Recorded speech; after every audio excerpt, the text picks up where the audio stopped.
Hello everyone, today we'll talk about 送杜少府之任蜀州 by Wang Bo. Wang Bo is the leading person of the most four outstanding poets in starting period of Tang Dynasty. So just like human beings, Tang Dynasty is divided into four periods: starting period, prosperous period, mid-period, and late period. The starting period laid the foundation for the Tang poetry, which we see as so splendid, so strong, and so many varieties. Okay, let's see how the child grows. 送杜少府之任蜀州，王勃。城阙辅三秦，风烟望五津。与君离别意，同是宦游人。海内存知己，天涯若比邻。无为在歧路，儿女共沾巾。So this is a departing poem. So the poet Wang Bo is sending his friends go to the Sichuan to as a officer take his positions. 杜少府 is his friends. 少府 is the position's name. 之任 So 之 in the ancient time means going.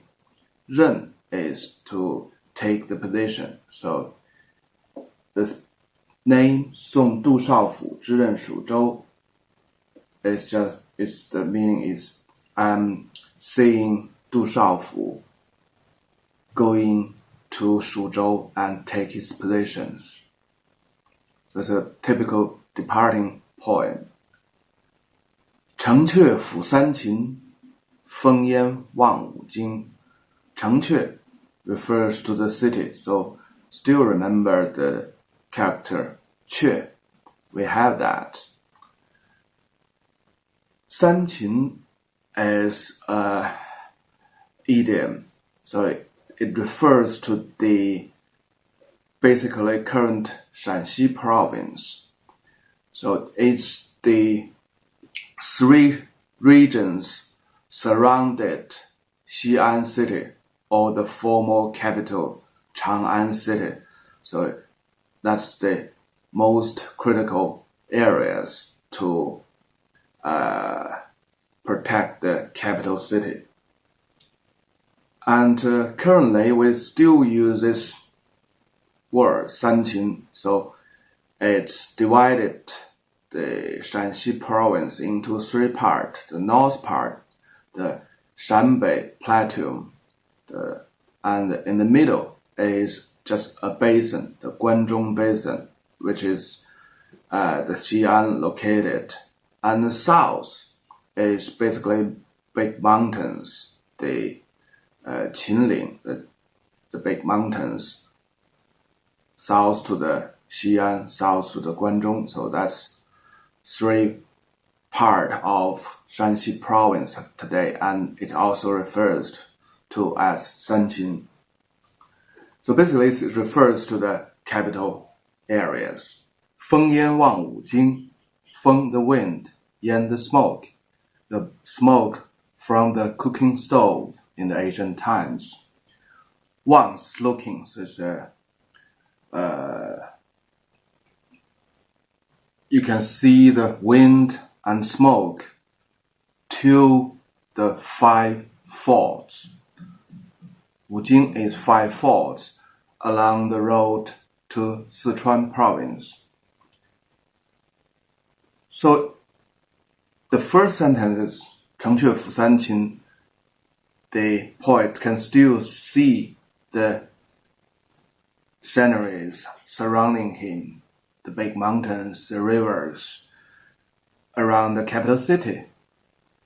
But this sentence, 风烟望五津, actually is just the imagination. So the poet just thinking his best friends is going to Sichuan province from Chang'an city and through all these 5 falls. And 风烟 normally gave a very strong sense of traveling, long journeys. Because when you're on a long journey, a very remote place, not much people, when you see the smoke, the wind is always. And when you see the smoke, it means there's a village not far from, and you will see human beings very soon. So the first 2 sentences is just describing they are departing near the capital city, and they have a lot of thoughts. 与君离别意，同是宦游人. So we have a lot of thoughts when we are departing right now. So what's the departing thoughts or feelings of us? 同是宦游人. So the feeling is we are the same kind of person. We are searching for a position, for a bright career. 海内存知己，天涯若比邻. Best sentences in 1,000 years. So this is still used quite often when people saying farewells to each other. 海内 is a Chinese concept, classic concept, because the earth, the ground is just like a square land, so surrounded by the seas. So when you're talking about 海内, actually you're talking about the land, all the land actually. So 海内存知己 means no matter where you go, my buddy, as far as you are still standing on the earth, within the seas, 海内, you always have a people. We know each other, 知己, so we know each other. There's a quite famous magazine to about the marriage, love things. The name is 知音, so 知己知音, so it's the same things. 天涯若比邻. 天涯 is also a classic concept. So we have this square land surrounded by the sea, and it was covered by the dome. The dome is the 天, the sky, the heaven, and the boundary of the dome is the 天涯.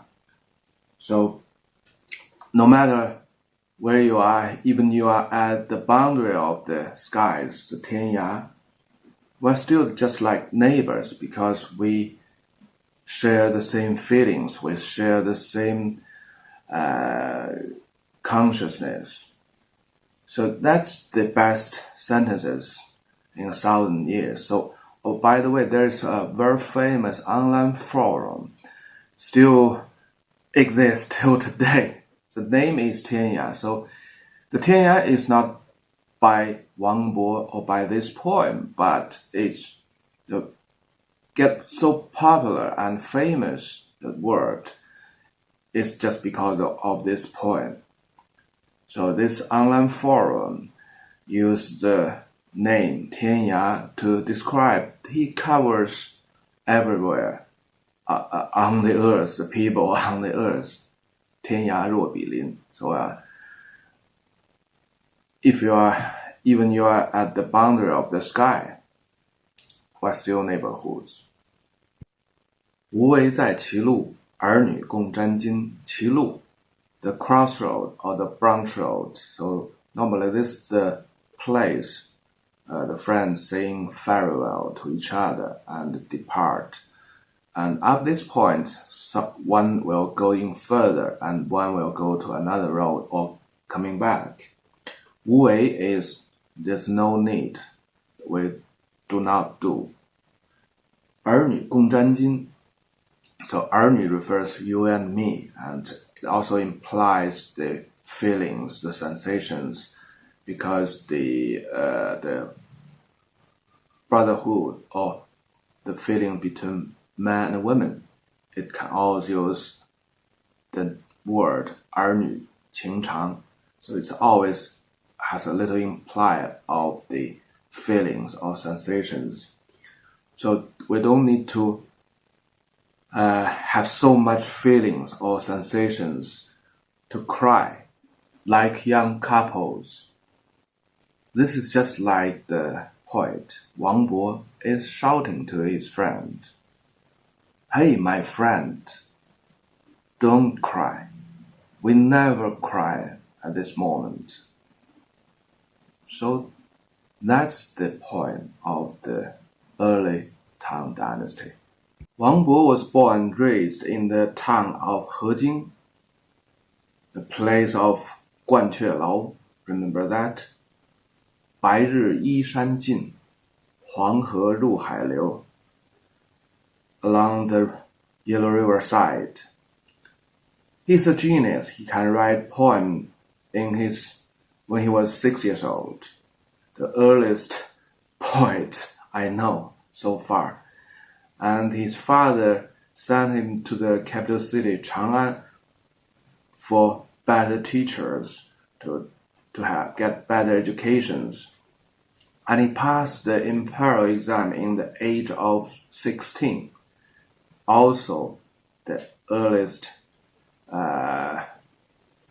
time or age I know. Anyhow, it's a temp imperial exam. It's not like the formal imperial exam we told before. The title is 进士. It doesn't have the title of 进士actually. The test is a temporal test per the request of the emperor. Anyhow, he passed the exam at the age of 16. And very soon his article was noticed by the emperor and praised by the emperor. Terrific. So good the article is.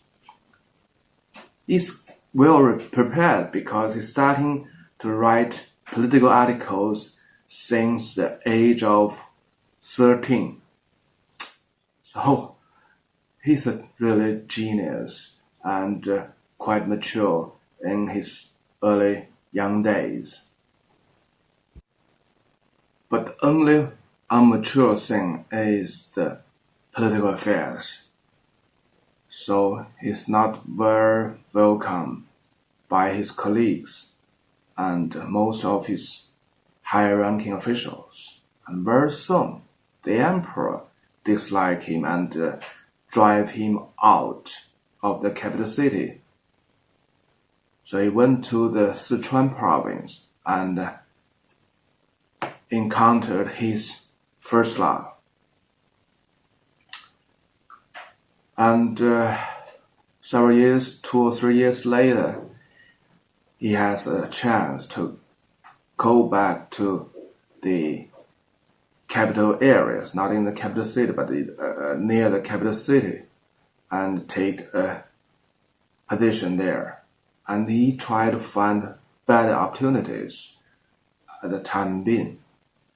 And misfortunately, he got involved in a murder and he was sentenced to death. That was in his 21 years old. So you can see he encountered almost everything before his 20s. So in the autumn is the time to execute the life of Wang Bo, but fortunately, the new emperor ascended to the throne, and he made a big amnesty. So he was set out free of the prison again. And very soon the emperor or the government said, you can have a new position. But for this time, Wang Bo actually, in the age of 22 actually, he was well off of the political things already, and he refused the position, and he go back to his hometown to get recovered the healthy or the his spiritual health. So that's Wang Bo. Because the death sentence of Wang Bo, his father was punished to go remote position in Jiaozhi, whereas Wennan today used to be part of the Tang Dynasty. So when Wang Wei get recovered from the prison 1 year later, and his father sent a letter to him to ask him to go to Wennan or Jiaozhi to look at him. So in the midway, Wang Bo met his first love, the Sichuan girl. The Sichuan girl pursued Wang Bo all through the journeys. Wang Bo went to Jiaozhi, Wennan, and the girl died very soon because of the long journey. It's a hard journey. It's always a hard journey in the Tang Dynasty. He had an article taken as the masterpiece in the Chinese literature very soon after the girl's death. And then he continues to the final destination, Jiaozhi.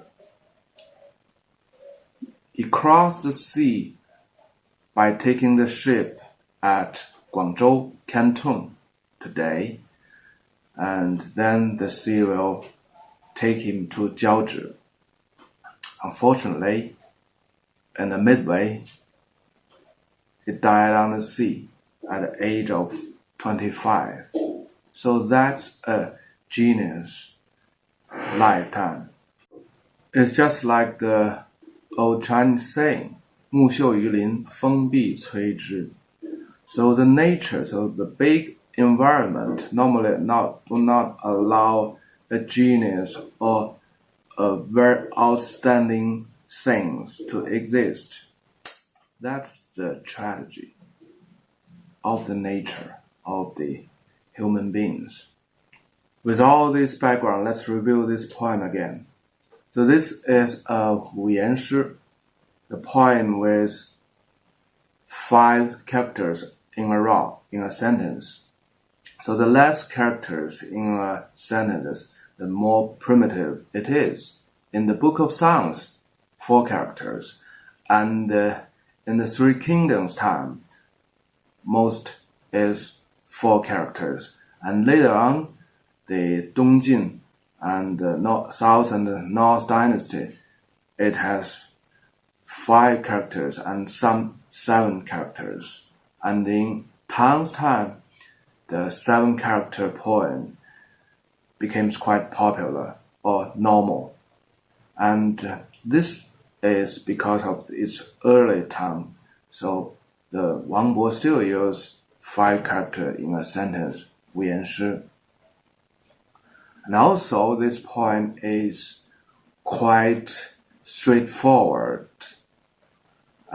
One, because Wang Bo is quite young, roughly around 20 years old, 20 or 21 years old.